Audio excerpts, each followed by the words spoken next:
Je m'appelle Myriam Boukris et j'ai un parcours assez curieux parce que j'ai commencé la scène très jeune, mais après je suis allée vers l'opéra. J'ai chanté de l'opéra pendant quelques années et je suis revenue à mes premiers amours, le théâtre, en travaillant au mélange des différentes disciplines, et c'est ça qui me passionne maintenant, de mélanger les différents moyens d'expression pour raconter ce qu'on a dans la tête.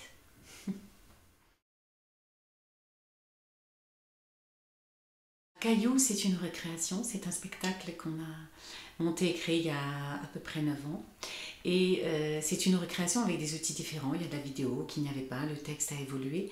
Et on est très heureux de remonter ce spectacle parce qu'on l'aimait beaucoup. Il parle d'exclusion, des personnes qu'on ne voit pas, qu'on ne peut plus voir, qu'on n'arrive plus à voir et qui sont pourtant dans notre ville, autour d'un personnage qui vit dans la rue.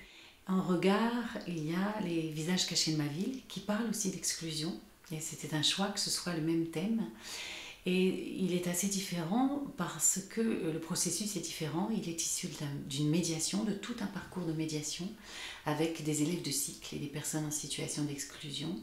Et on s'est vraiment nourri de ce qu'ils ont apporté tout au cours de ce processus. Après avoir découvert les outils qu'on utilise nous, ils ont amené leurs propres histoires, on en a fait des scènes, ils les ont vues, revues, on les a filmées, et c'est tout ce matériau qui devient un spectacle.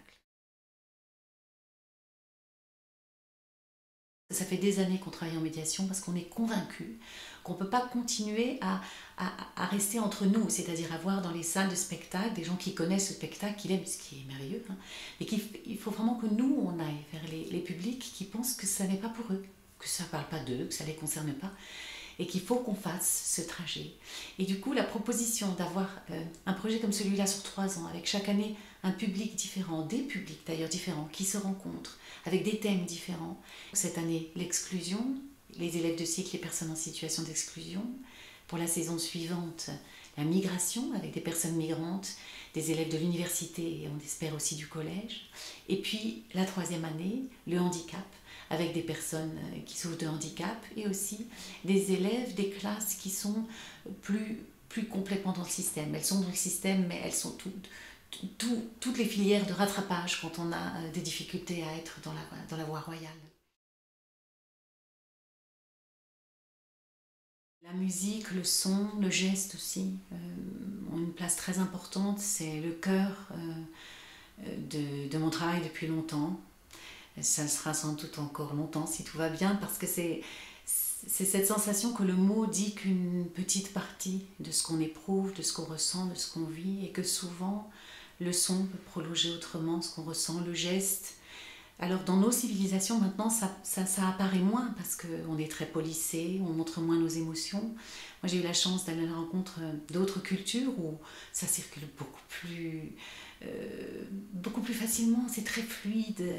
En Afrique de l'Ouest par exemple, où j'ai travaillé pendant un moment avec des griots, des musiciens, on voit les enfants passer du jeu à la danse, au chant sans pouvoir dire à quel moment ça s'est modifié. Chez nous, quand on a des fortes émotions, on les contient plus. Il nous arrive de crier, de sauter de joie, de danser, mais moins facilement. Et pourtant, on se sert du geste, on se sert du son, et c'est ça qu'on cherche.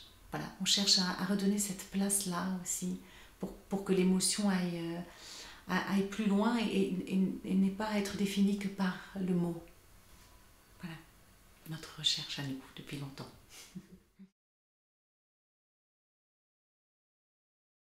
C'est une équipe que j'aime énormément.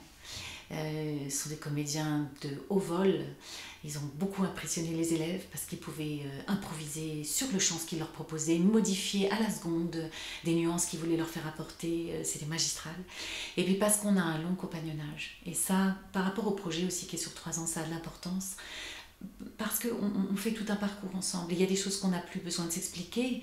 Et c'est bien parce que du coup on va plus loin et plus loin et plus loin. Et ça donne au travail une profondeur, une capacité de préciser les choses, d'aller plus près qui est incroyable.